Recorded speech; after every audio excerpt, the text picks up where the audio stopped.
Assalamualaikum warahmatullahi wabarakatuh. Selamat sore sahabat Trubus. Jumpa lagi dengan saya Sinta Pawestri. Hari ini kita akan ngobrol dengan tamu istimewa. Topiknya adalah herbal penguat lawan corona.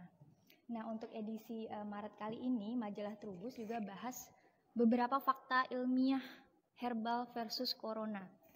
Herbalnya ada sambilata, temisia, propolis, kayu putih, dan juga jahe. Nah, ini salah satu dari mereka ini akan kita bahas sore ini ya, bersama dengan narasumber salah satu dokter di Sulawesi Utara. Nah, untuk yang majalah Maret tadi, teman-teman bisa dapetin ada beberapa cara. Kalau kalian cek majalah Trubus, ada link tree-nya, tinggal diklik aja. Bisa lewat website, bisa lewat Trubus Online Shop. Kalau websitenya itu ada trubusonlineshop.com. Terus bisa juga pesan di WhatsApp. Ini tinggal klik kira-kira link mana yang kalian lebih enak untuk beli ya.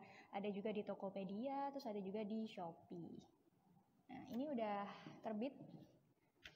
Silahkan pesan, bisa langsung dikirim oleh kami. Nah, ngobrolin tentang herbal penguat lawan corona. Hari ini kita akan mengundang Dr. Royke Edward Burhan dari Minahasa. Kita coba invite Dr. Royke ya.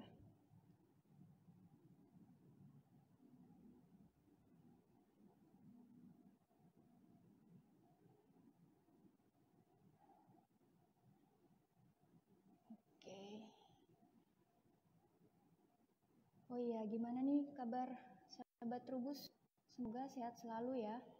Meskipun pandemi sudah setahun lebih, tapi tingkat penularannya kan masih tinggi tuh. Sudah ada vaksin juga.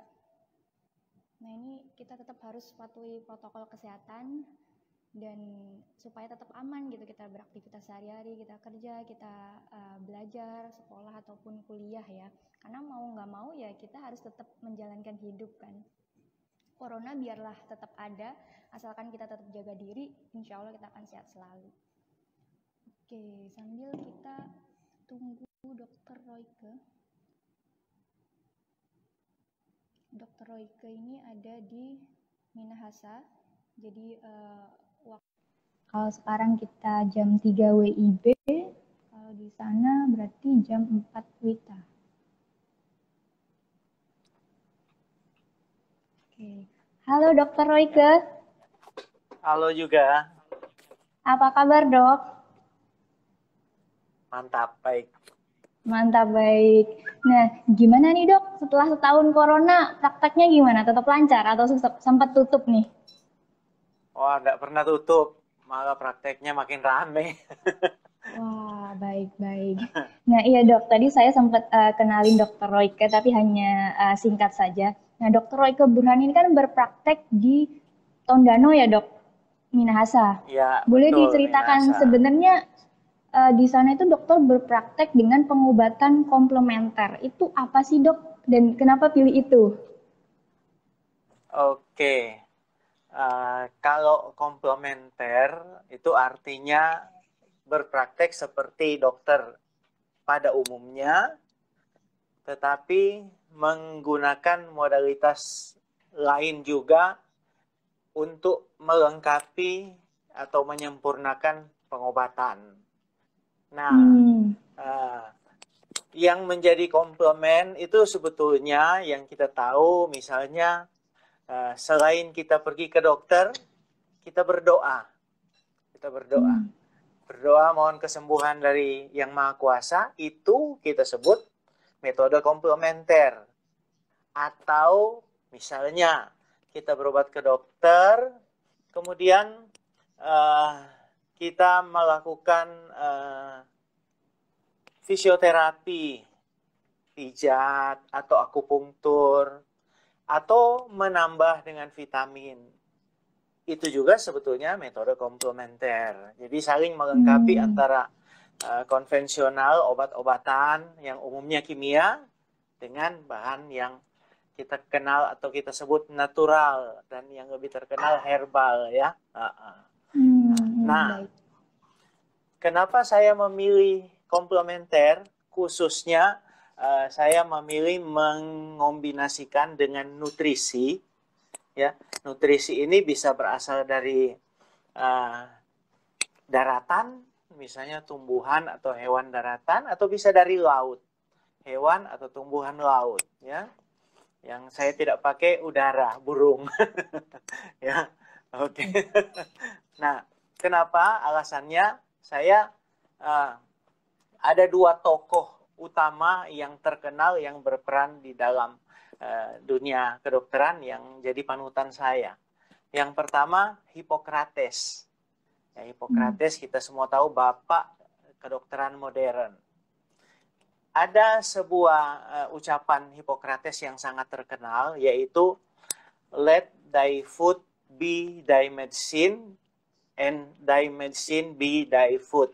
Atau biarlah makananmu jadi obatmu dan obatmu itu adalah makananmu. Ya. Jadi kenapa Hippocrates bilang seperti itu? Karena Hippocrates punya keyakinan bahwa sebenarnya tubuh kita mampu menyembuhkan dirinya sendiri asal kita menyuplainya dengan makanan. Nah, ini yang menjadi motivasi pertama saya. Kemudian yang kedua, ada seorang tokoh yang terkenal namanya Profesor David Barker. Beliau sampai diberi gelar kebangsawanan Sir karena konsep menerangkan penyakit berdasarkan gangguan nutrisi dan dapat menjelaskan bahwa nutrisi mampu menyembuhkan penyakit tersebut. Sehingga beliau teori yang beliau kemukakan mulai dari hipotesis terkenal dengan hipotesis Barker, kemudian disempurnakan dan diakui sebagai ilmu baru sehingga disebut teori Barker. Itu dua tokoh yang memotivasi saya untuk menangani pasien bukan saja dengan obat-obatan kimia, tapi mengombinasikannya dengan nutrisi. Sehingga itu kita kenal dengan nama metode komplementer.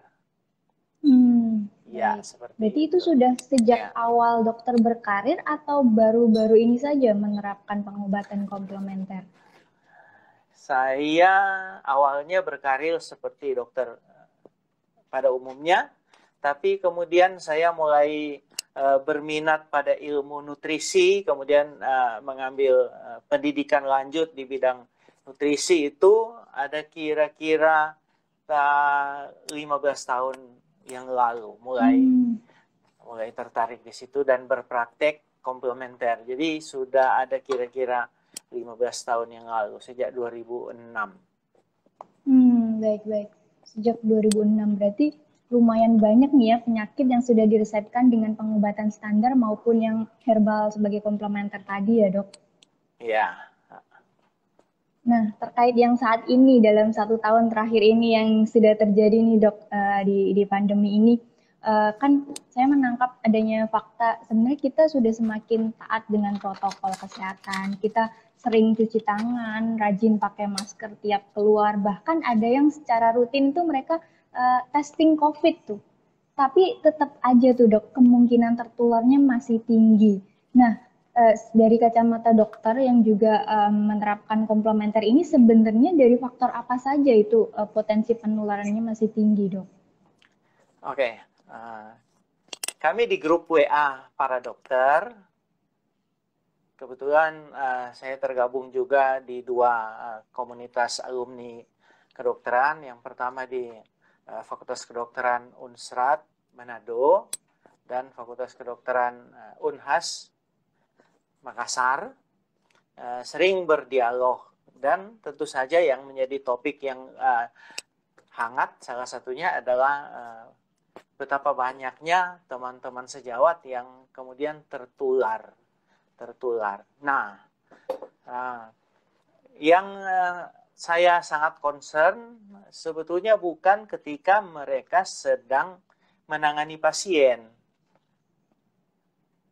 karena saat menangani pasien itu mereka menggunakan APD yang sangat komplit, APD level 3. Ya. Mengapa mereka harus pakai itu? Karena mereka berada di ruangan ketika banyak virus berada dalam aerosol, dalam bentuk aerosol. Jadi aerosol ini sangat ringan, beda dengan droplet yang biasa kita ketahui berupa percikan-percikan. Ya. Nah, aerosol ini sangat ringan. Karena itu mereka harus menggunakan APD level 3. Nah, itu hanya akan ada, jadi aerosol ini hanya akan ada di ruangan rumah sakit. Baik di rawat intensif maupun di ruang operasi. Ketika mereka menggunakan berbagai alat bantu pernapasan dan alat untuk melakukan anestesi. Nah, itu aerosol sangat banyak. Tetapi mereka sangat melengkapi diri dengan APD yang level 3. Nah, kelalaian terjadi ketika justru berada di daerah yang sebetulnya sudah tidak ada aerosol. Jadi hanya ada droplet saja. Dan kita tahu droplet ini tidak seperti aerosol. Droplet ini berada pada molekul air liur atau yang keluar dari saluran napas kita yang relatif lebih berat.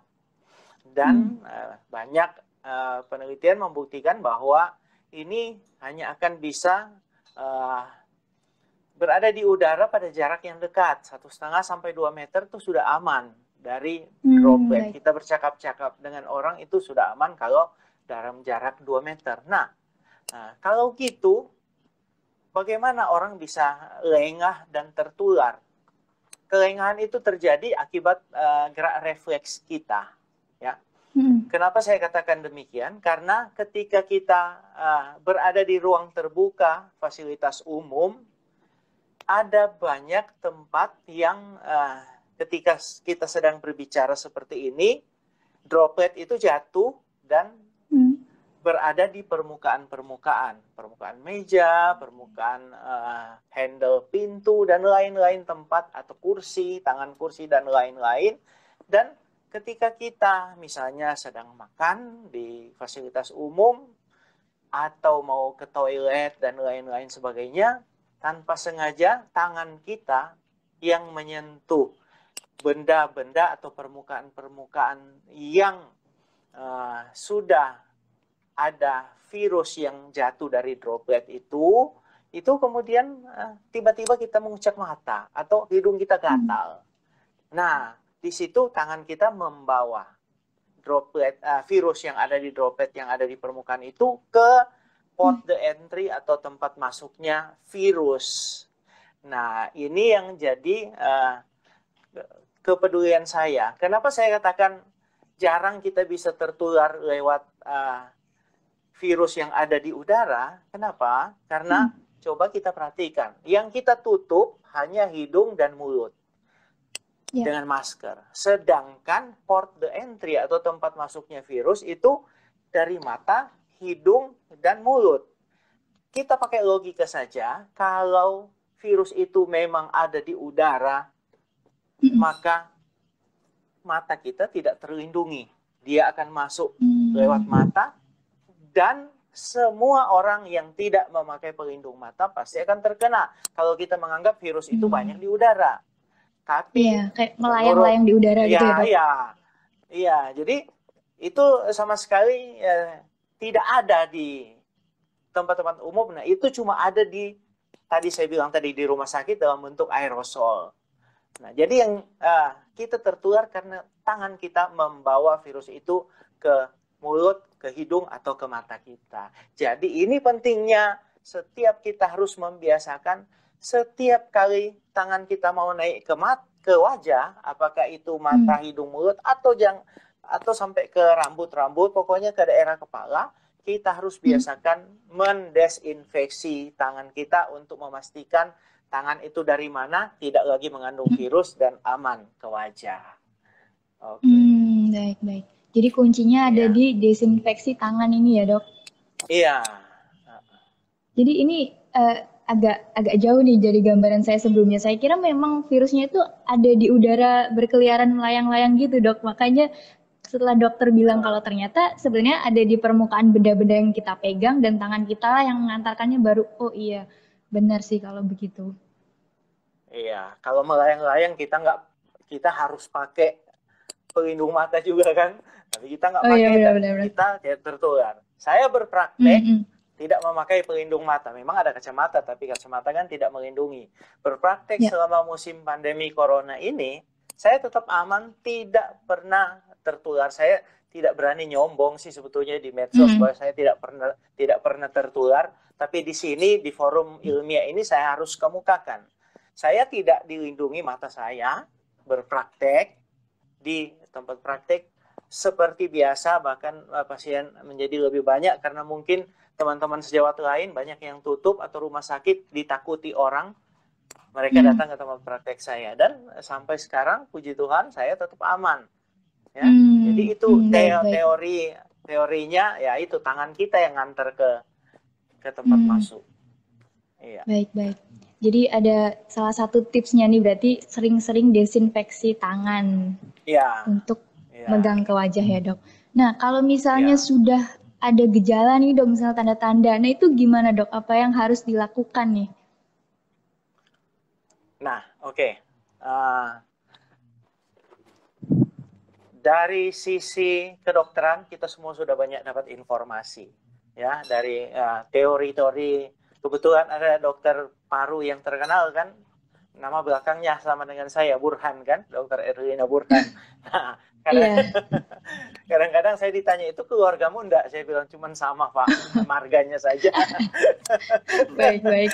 Ya, nah itu teori konvensional kita pasti sudah banyak dengar dari beliau. Tapi saya mau membahasnya dari sisi pengetahuan saya di bidang nutrisi. Ya, nah basicnya saya mau kasih tahu begini. Sudah terbukti lewat banyak penelitian bahwa nutrisi itu sangat penting untuk pencegahan dan penyembuhan.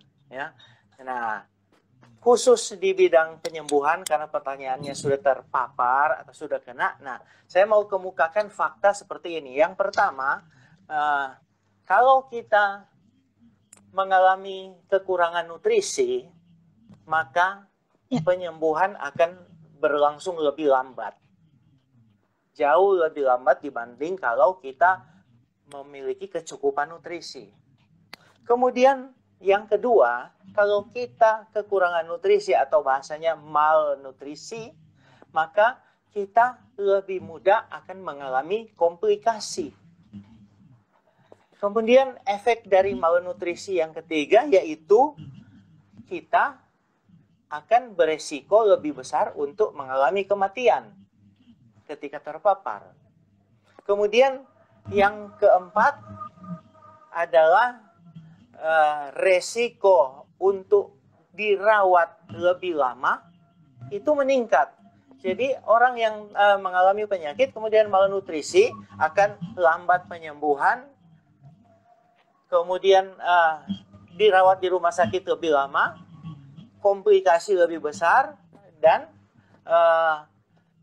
bisa menyebabkan kematian. Nah, sekarang ada data juga bahwa ternyata di berbagai rumah sakit di seluruh dunia, data malnutrisi itu antara 20 sampai 65% pada pasien-pasien yang dirawat di rumah sakit. Bagaimana di Indonesia? Nah, ini Indonesia kan. Nah, ada data-data rumah sakit. Yang pertama Gatot Subroto. Angka malnutrisinya 41%. Pasien yang untuk semua kasus ya. 41, sekian persen. Bagaimana di RSCM di Jakarta? Ternyata angka malnutrisinya juga mirip-mirip, 37, sekian persen. Nah, bagaimana kalau di Makassar? Rumah Sakit Wahidin data malnutrisinya 68%. Nah, kalau di Bandung misalnya, ya, yang tinggi yang nomor 2 tinggi di Wahidin. Yang di Bandung, Rumah Sakit Hasan Sadikin, angka malnutrisinya ini tahunnya sudah lumayan lama sih, 2006. Angka malnutrisinya paling tinggi dari 4 rumah sakit yang saya catat ini, 71%. Jadi masalah malnutrisi ini yang menyebabkan komplikasi, lama rawat inap, angka kematian, dan resiko lebih lama itu ternyata angka-angkanya malnutrisinya besar. Jadi penelitian membuktikan kalau kita mencukupi kebutuhan nutrisi, fakta-fakta itu bisa diputarbalikkan. Jadi yang pertama, angka kematian menurun, resiko komplikasi menurun, perawatan jadi lebih cepat, dan mereka akan bisa lebih cepat sembuh, ya. Nah, jadi terkait dengan terpapar dari virus corona, kita juga tentu saja perlu diberi nutrisi. Makanya kalau kita dengar seminar-seminar atau acara-acara TV yang disampaikan oleh para ahli, mereka selalu, selain bicara soal pengobatan, mereka selalu memberi penekanan pada pertama vitamin C, kedua vitamin D, dan yang ketiga zinc. Ya, zinc ini sudah bicara soal pemberian tambahan nutrisi. Nah, ini yang jadi concern saya. Nah, kalau saya pakai apa?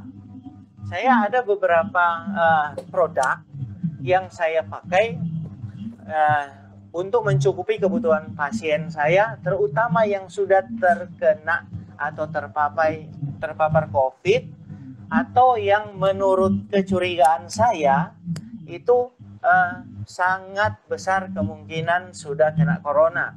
Yaitu kita semua orang awam sudah tahu, kita kalau disuruh menghidu atau mencium yang bau-bauan itu sudah tidak bisa, atau sudah menurun sekali penciumannya, atau perasaan di lidah kita kacau balau, ya, semua terasa jauh lebih asin, kemudian yang biasanya manis jadi asam atau asin. Nah, ini yang mencurigakan corona. Itu biasanya saya berikan, ya. Yang pertama, kita tahu bahwa corona ini sebenarnya bukan hanya penyakit paru saja, tetapi masalah di dalam pembuluh darah. Pembuluh darahnya,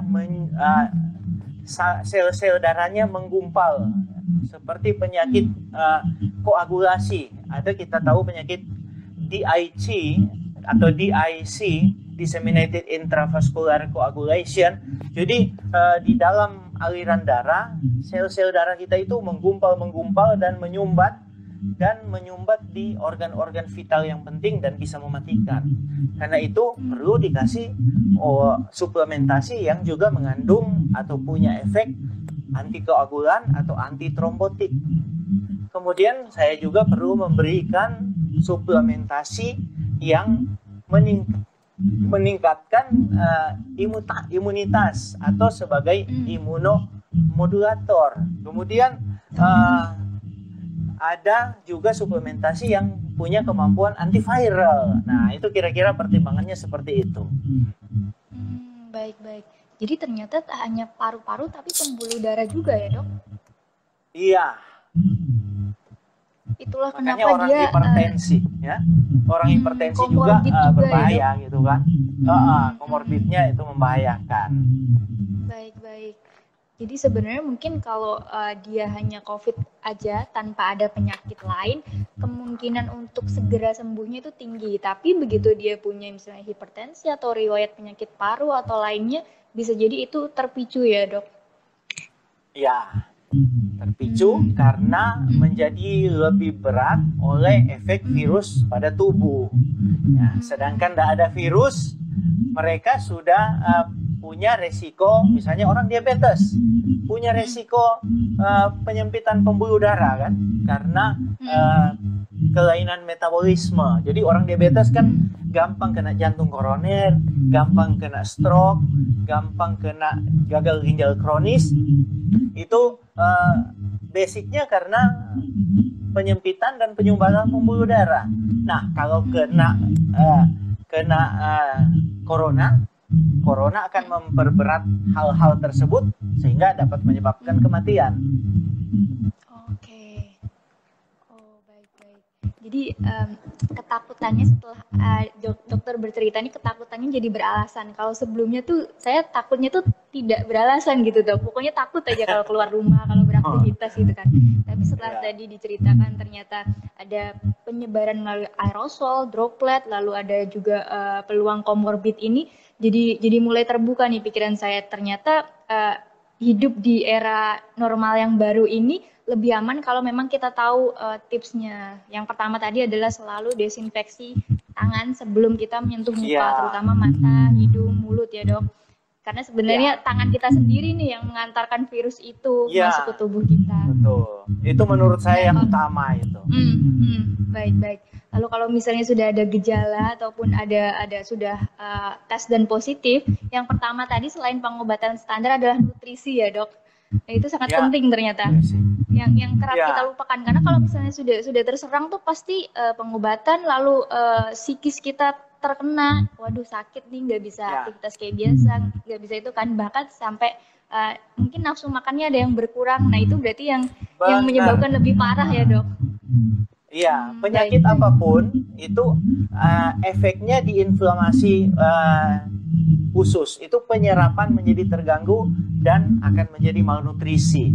Belum lagi ditambah dengan tingkat stres kita yang menghebat, lebih lagi akan mempengaruhi penyerapan bahan gizi sehingga memperparah malnutrisi kita. Akibatnya apa? Ya itu tadi, penyakit lama sembuh bahkan resiko komplikasi. Baik-baik. Oh ya, saya mau ngingetin sahabat Trubus nih, Dok, yang punya pertanyaan terkait COVID, terus gaya hidup di new normal ataupun kira-kira herbal apa yang bisa menguatkan stamina saat COVID ini, silahkan tanya ya, nanti akan kita sampaikan ke Dokter Royke. Nah, Dok, terkait pengalaman dokter ini, kalau misalnya mereka sudah terkena, biasanya dokter meresepkan herbal apa saja itu, dan dia kandungannya apa, fungsinya tuh untuk apa, Dok? Oke, saya paling suka meresepkan yang pertama adalah ekstrak teripang. Ekstrak teripang, ya ekstrak teripang laut nih maksudnya ya, atau bahasa yang terkenal yaitu hoisom. Hoisom atau bahasa Malaysia itu disebut gamat ya. Nah, ekstrak teripang ini punya kemampuan yang pertama antiinflamasi ya. Nah, inflamasi ini kan bisa terjadi di mana saja atau peradangan. Bisa terjadi di pencernaan kita, mengganggu penyerapan. Nah, ini oleh ekstrak teripang ini diatasi supaya nutrisi yang kita makan akan terserap dengan baik. Kemudian inflamasi di pembuluh darah yang menjadi sebab terjadinya penyempitan atau aterosklerosis itu juga akan diatasi dengan baik. Kemudian ekstrak teripang ini juga punya zat-zat senyawa bioaktif yang bersifat antikoagulan ya. Jadi mencegah terjadinya bekuan-bekuan darah. Misalnya yang terkenal yaitu fucosylated chondroitin sulfat. Kita tahu chondroitin sulfat cuma seringkali kita kenal untuk persendian kita, tapi sebetulnya juga sebagai antikoagulasi. Kemudian anti trombotik, jadi mencegah trombus pembuluh darah itu lengket satu dengan yang lain, juga dihalangi oleh glikosaminoglikan atau GAGs yang ada di ekstrak teripang laut ini ya. Kemudian teripang laut ini juga punya kemampuan antiviral, terutama kandungan fucosylated chondroitin sulfat tadi dan triterpen ya, triterpen. Dan semua senyawa yang saya sebutkan ini sudah diteliti dan dibuktikan lewat penelitian-penelitian yang dimuat di jurnal internasional. Makanya ini sudah sangat evidence based dan ini jadi pilihan utama saya. Kemudian pilihan yang kedua menggunakan suplementasi itu adalah saya menggunakan spirulina, ya. Spirulina ini bersama-sama dengan gamat juga punya kandungan antioksidan, ya. Antioksidan ini kita tahu punya banyak manfaat untuk meningkatkan kemampuan imun kita, terutama ya menurut kepustakaan, kalau kita mengonsumsi spirulina, maka kemampuan natural killer cell pada sistem imun kita akan meningkat sebesar 40%. Jadi seperti booster, seperti membooster sistem imun kita, sehingga virus yang masuk akan dideteksi oleh natural killer cell yang sudah meningkat kemampuannya dan mampu mematikan lebih banyak lagi virus, terutama virus corona yang menjadi sebagai benda asing masuk ke tubuh kita. Nah, apa yang juga ada dimiliki oleh spirulina yang juga berfungsi pada sistem imun kita, yaitu dia mengandung polisakarida. Ya. Polisakarida di dalam perubahan metabolisme di tubuh kita, dia akan meningkatkan sistem imun persis seperti yang kita tahu dimiliki oleh ginseng atau jamur yang sangat terkenal, yaitu jamur Ganoderma. Ya. Jamur Ganoderma. Kemudian pilihan lain kenapa saya menggunakan ini, yaitu menggunakan cordyceps. Ada tiga suplemen yang jadi pilihan utama saya, yaitu pertama ekstrak teri penglaut, kedua spirulina, dan yang ketiga cordyceps. Nah, cordyceps ini juga punya fraksi polisakarida, ya, fraksi polisakarida yang juga berperan sebagai antiinflamasi dan anti-agregasi atau perlengketan antar trombosit, sehingga tidak terjadi bekuan-bekuan darah yang kemudian nanti menyumbat. Jadi mengurangi, selain membantu imun kita mengatasi virus, juga mencegah kerusakan di dalam pembuluh darah yang disebabkan oleh virus itu. Jadi menurut saya ini kombinasi yang sangat komplit, selain dua hal yang sudah umum kita tahu, yaitu vitamin C dan vitamin D. Oke, jadi saya kira itu. Oke, jadi tiga pilihan herbal tadi memang sudah lama tahu ya, dan sudah banyak penelitiannya. Oleh karena itu, ketika sudah tahu COVID ini menyerang bagian imun, maka cara kerja dari herbal tersebut ya memang bisa untuk membantu penyembuhan ya, Dok? Ya, karena basic fungsi, seperti saya berikan contoh, basic fungsi antioksidan itu kan sudah sama-sama kita tahu sejak dahulu kala, ya sebagai anti radikal bebas, kemudian juga punya kemampuan untuk menetralisir efek dari kerusakan yang diakibatkan oleh virus. Kemudian kita juga sudah tahu misalnya efek-efek senyawa bioaktif yang terkandung pada suplementasi ini yang sudah terbukti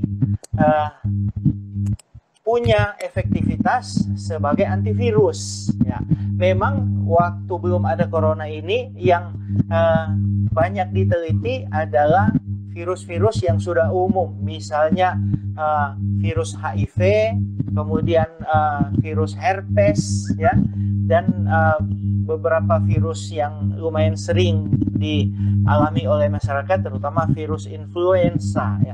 Jadi punya efektivitas antivirus, bahkan kemampuan memodulasi imunitas yang disebabkan oleh senyawa-senyawa bioaktif pada suplemen ini juga mampu membunuh sel-sel kanker. Ya, sudah banyak juga penelitian yang membuktikan hal tersebut, banyak sekali. Kita buka saja jurnal misalnya NCBI, ada banyak penelitian yang terkait dengan manfaat-manfaat ini, ribuan tulisannya di sana. Baik. Oh ya, Dok, ini saya agak terganggu dengan soundnya. Boleh coba untuk copot headsetnya lalu pasang lagi dok Iya, yang sambungan. Kalau suara saya tadi terdengar jelas nggak dok? Oke. Iya, ada dengung-dengung ya. Iya. Kalau suara saya apakah sudah ini dok? Suaranya Mbak Sinta dari tadi jelas. Coba saya ganti headset ya. Oke, boleh dok. Ini sambil kita tunggu Trubus mungkin ada yang ingin bertanya.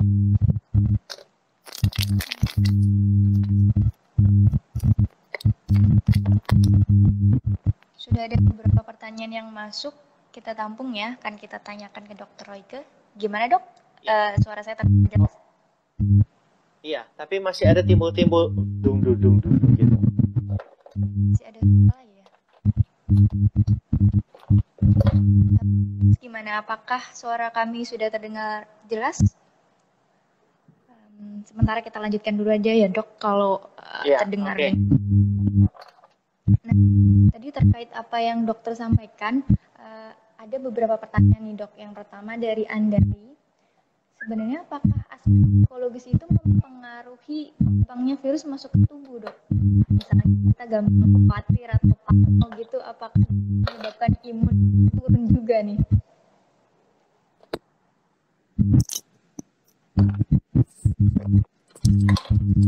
Sama kayaknya ya, ini headset diganti-ganti tetap ada dengungan nih, nggak tahu kenapa, sumbernya dari mana. Tapi ini suaranya sudah terdengar sih dok, seenggaknya. Jadi kita lanjutkan aja, nggak apa-apa ya dok? Oke, ya ini lebih. Nah, aspek psikologis ya. Oke, jadi ini tentu saja maksudnya stres ya. Maksudnya stres. Nah, tentu saja itu otomatis karena kita semua tahu stres akan berpengaruh pada daya tahan tubuh kita. Ya, imunitas kita akan berkurang dan kita tahu hormon stres itu sebenarnya kita perlukan untuk jumlah yang normal.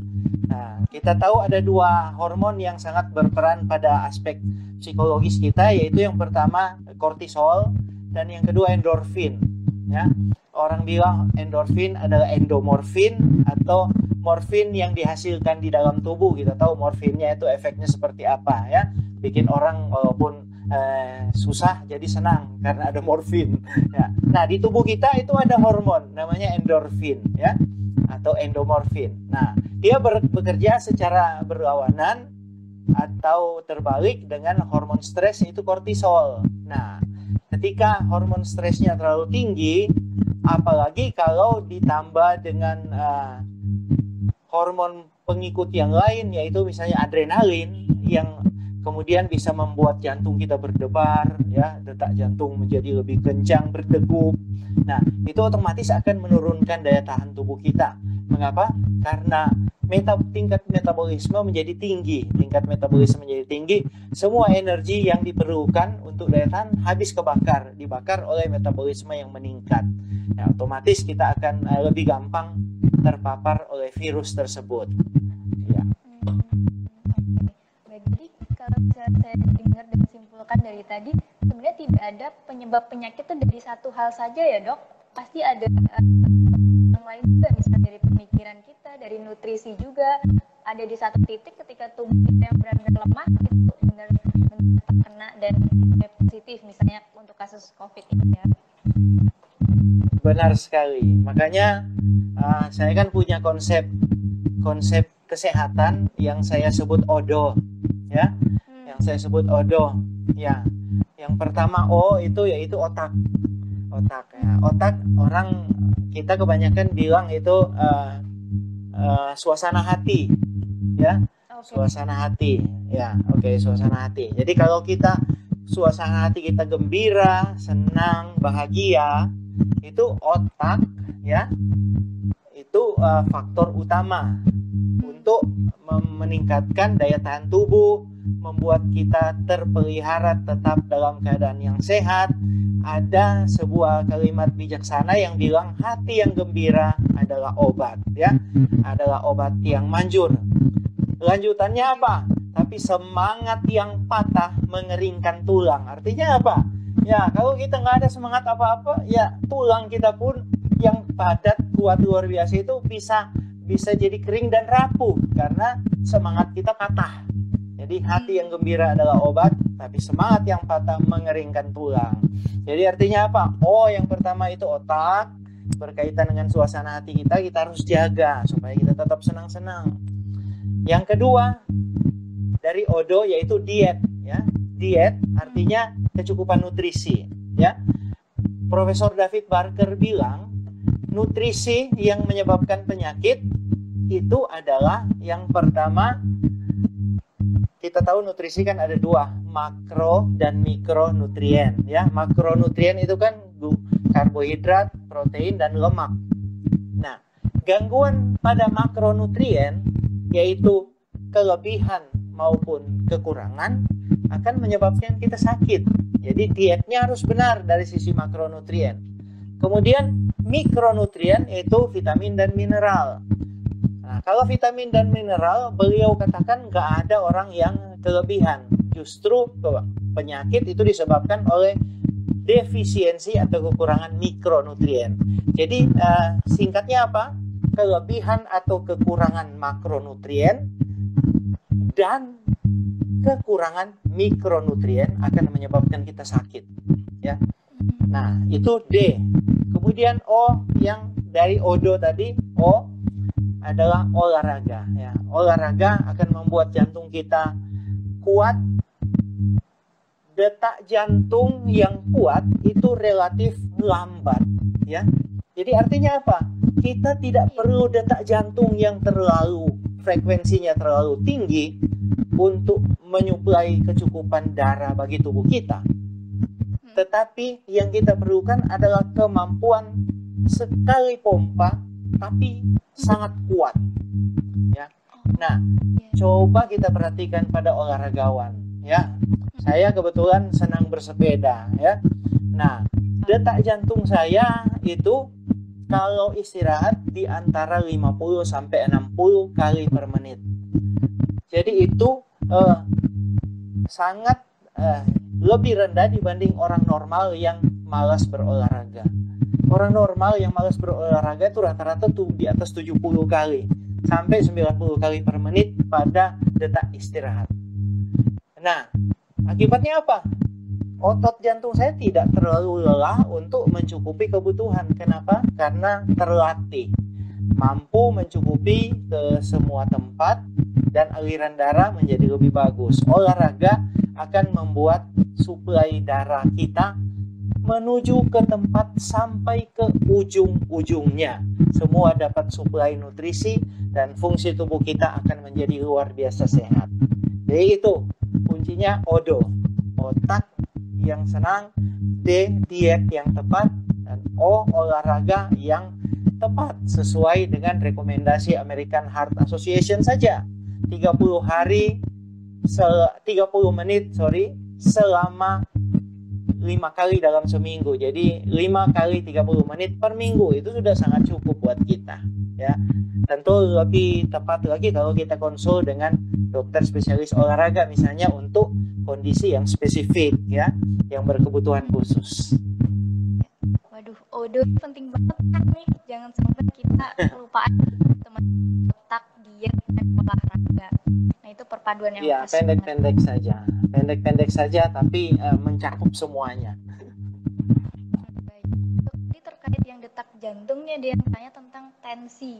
Nah, apakah kriteria tekanan darah yang tinggi itu yang gimana? Yang berapa itunya tensi? Oke.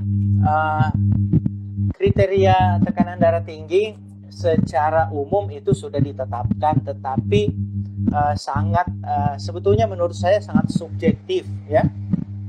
Tergantung pada masing-masing orang, ya. Seperti misalnya para klinisi mengatakannya.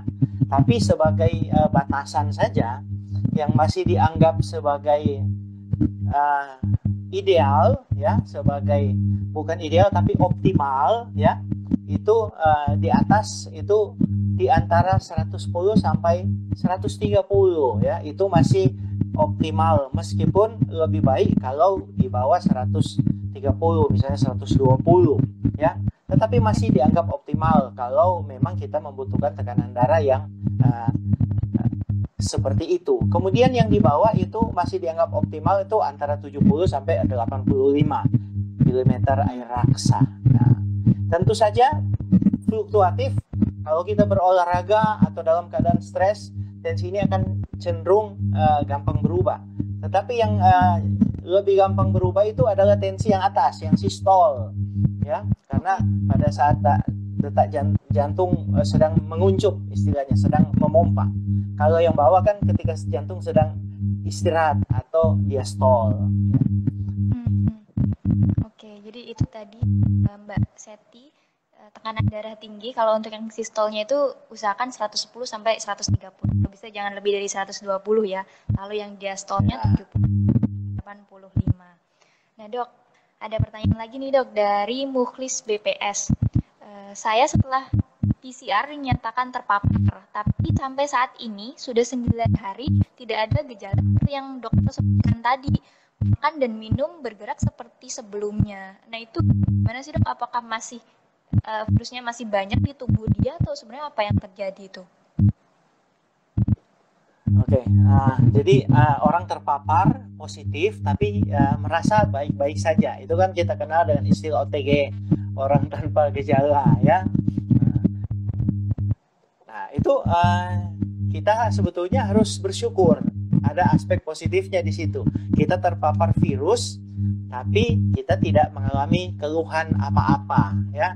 Mungkin ada, tapi sangat minimal sehingga kita merasa biasa-biasa saja. Nah, tadi saya bilang kita harus bersyukur. Kenapa? Karena kemudian setelah divaksin misalnya, ya, kemarin kebetulan saya baru bercakap-cakap dengan teman dari Prodia, ya. Mereka kan di Prodia Manado rupanya sedang mengumpulkan data. Apakah mereka akan sinkronkan ke seluruh Indonesia? Saya rasa pastilah, ya. Mereka memeriksa imunoglobulin, ya, atau antibodi pasca vaksinasi, ya. Nah, kan kita sudah mulai vaksinasi nakes, itu sudah vaksin yang kedua itu rata-rata ada yang untuk vaksin yang pertama kali divaksin, yang gelombang pertama maksudnya, kemudian di gelombang pertama ini sudah cukup 2 kali vaksin, itu banyak yang sudah di atas 1 bulan kan nakes, termasuk anak saya juga kebetulan juga dokter yang sedang mengikuti pendidikan di penyakit dalam, jadi sedang mengambil keahlian, jadi mereka sudah divaksin. Nah, dia termasuk gelombang yang pertama divaksinasi. Nah, mereka kemudian diperiksa setelah 1 bulan pasca atau post vaksinasi lengkap. Ternyata menurut data awal, ini belum dipublikasi, baru ngobrol-ngobrol, dan itu juga saya lihat pada anak saya. Ternyata sejawat yang sudah pernah terpapar, apakah sebelum vaksinasi atau di antara vaksin pertama dan kedua, yang kemudian terpapar, kita tahu kan ada beberapa kasus yang sudah terpapar di antara pertama dan kedua, atau bahkan sudah yang kedua kemudian terpapar, ada yang kena kan, ada yang malah sampai meninggal kan.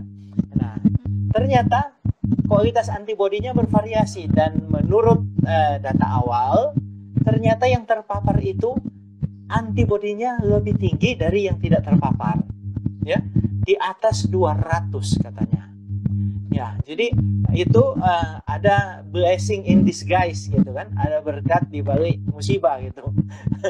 Kalau saya lihat anak saya kebetulan kemarin dia juga baru diperiksa antibodinya di Prodia, hanya 40-an, ya, sangat berbeda jauh dibanding teman yang terpapar kemudian divaksin. Nah, saya rencana akan periksa antibodi bersama istri saya, juga akan rencana periksa antibodi pada 30 Maret nanti. Kita akan lihat, karena kami belum terpapar kemudian divaksin. Bagaimana hasilnya nanti saya infokan kalau ada kesempatan. Ya. Gimana perkembangannya, Dok? Iya. Berarti tadi yang terkait keadaan Mukhlis BPS tadi gimana, Dok? Berarti antibodi dia dalam keadaan baik. Jadi ketika virus menyerang dia tidak menunjukkan gejala apa-apa ya.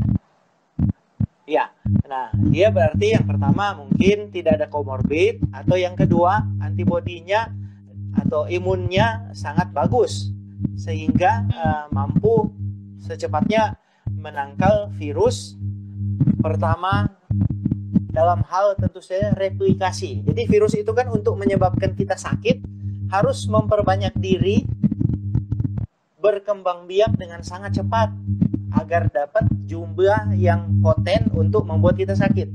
Nah, rupanya Pak Mukhlis ini punya antibodi yang hebat sehingga replikasi virusnya tidak berjalan maksimal dan cepat ditekan oleh imunitasnya. Jadi itu. Oke, siap-siap. Dok, nih pertanyaannya masih banyak. Jadi mungkin kita coba jawab ringkas-ringkas saja, Dok, biar kebagian semuanya. Iya. Baik. Dari Gamat Luxor Indonesia nih, Dok. Jenis ekstrak tripang apa yang optimal kesehatan mencegah COVID? Ada kapsul, cair. Lalu presentase berapa untuk ekstrak tripang itu sendiri? Oke, saya sekarang menggunakan ekstrak tripang dalam bentuk peptide. Ini peptide maksudnya apa? Peptide ini sudah mengalami proses hidrolisa. Jadi kita tahu kalau ekstrak tripang itu kandungannya kan protein. Sebagian besar terutama kolagen. Nah, protein ini termasuk makromolekul yang rantainya panjang. Rantai panjang di atas 50, ya. Di atas 50 sehingga itu disebut rantai polipeptida. Nah, kita yang malnutrisi akan kesulitan mencerna protein yang rantai panjang ini. Sehingga kalau kita telan akan banyak yang terbuang percuma, tidak diserap, apalagi kalau orang yang mengalami inflamasi saluran cerna, enzim-enzim pencernaan juga akan terganggu. Nah, kenapa saya pakai peptide yang sudah dihidrolisa? Karena dari rantai yang panjang di atas 50 ini, itu kemudian dipotong-potong pendek menjadi 2, 3 atau 4 dipeptida, tripeptida atau tetrapeptida.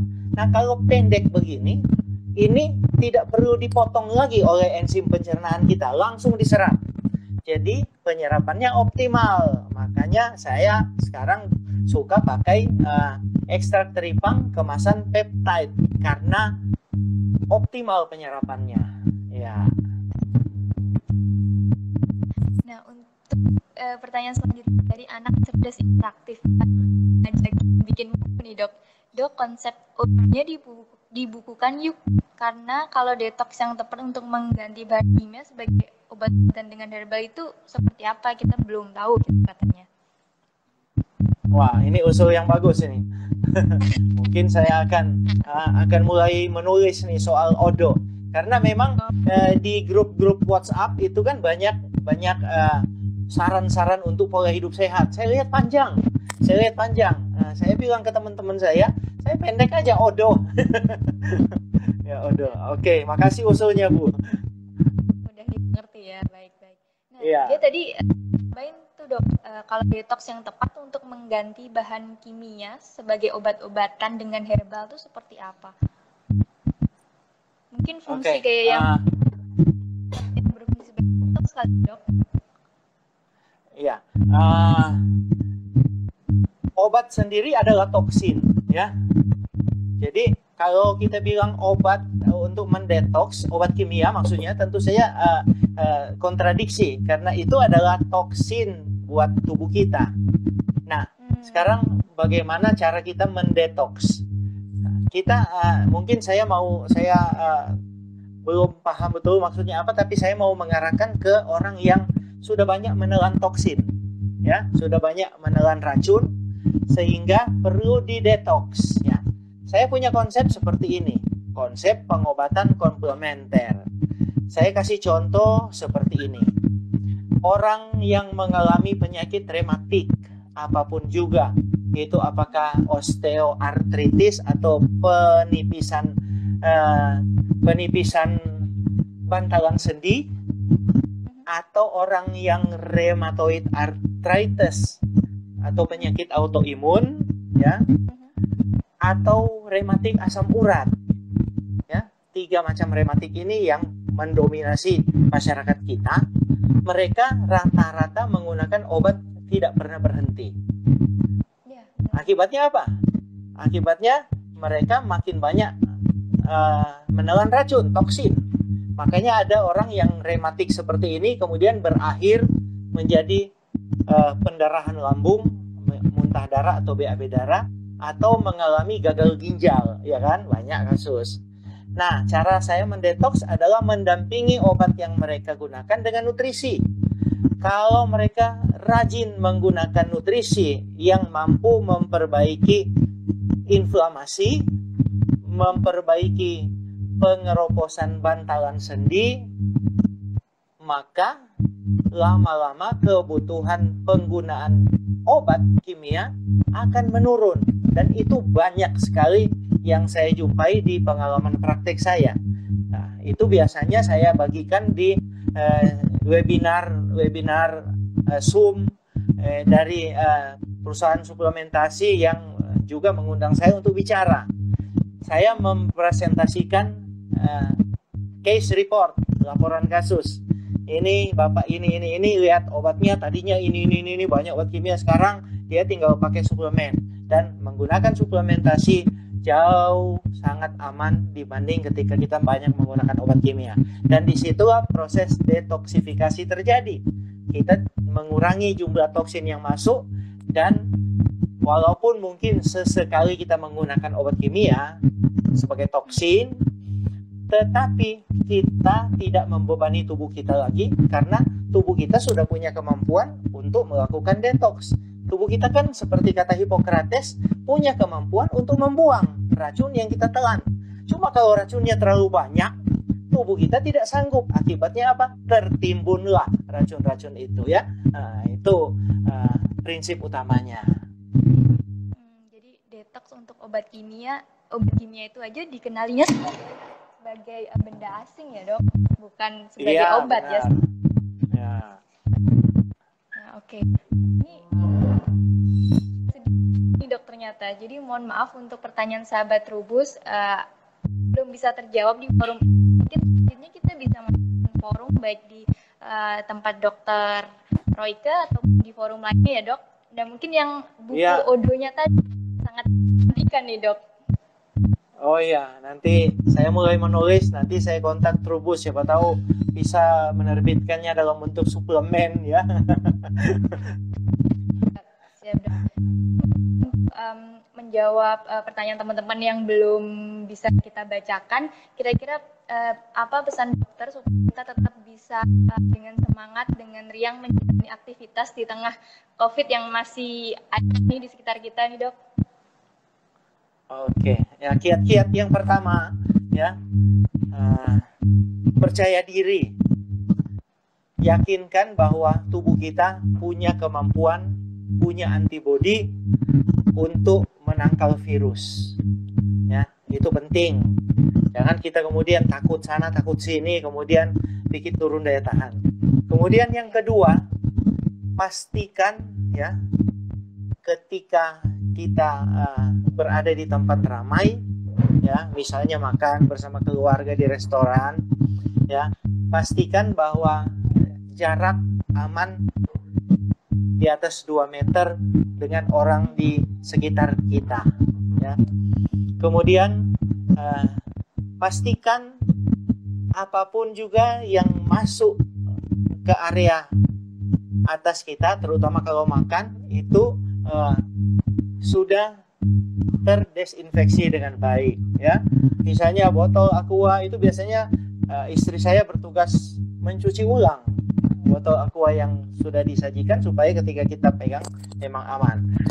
Dan desinfeksi alat-alat makan, kadang-kadang kami menggunakan alat makan sendiri, ya, dibawa dari rumah demi amannya, ya.